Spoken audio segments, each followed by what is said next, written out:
নামটা ক আমি যাইগা। তোর নাম কি রে? আন্টি আমার নাম গাজী খা। গাজা খাস? এইটা আবার নিজ মুখে কস আমি গাজা খাই, আমার হিরে কইছ গাজা খাইতাম, তুই বুঝি গাজা খাস? আন্টি আমার নাম গাজা খা। আল্লাহ গো, হ্যাঁ গাজা যে এম্বা খাইতো সেইটা আবার আমার নিয়ম শিখাই দেস, গাজা এম্বা খাইতাম। আন্টি আমার নাম গাজী খা। আরে গাঞ্জা খাইয়া শরীরটারে কি বানাইছে, আড্ডি গুড্ডি বাইরিতেছে। এই তুই তার কদিন পরে গাঞ্জা খাইয়া এই বুক তাপড়ায় মরবে। আমার দেখে কোন সময় মনে হয় আমি জীবনে কোনদিন গাঁজা খাইছি?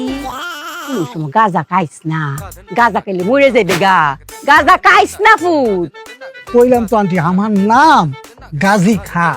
বুঝছে, বুঝা যাইতেছে সুজা আঙ্গুলে ঘি উঠতো না, নাম কেমবা জানন লাগে এটা আমি জানি। তুই গাঁজা খা, তোর বাপ খা, তোর 14 গোষ্ঠী খাক, তোরা গাঁজা খাইয়া মর। হ্যাঁ তুই আমার সিহাস করে, আমি মার বয়সে একজন মহিলা। হ্যাঁ সরটা দিছি, উচিত কাম করছি, সর ছাড়া তোর আর কোনো ওষুধ নাই। যাইতাছি।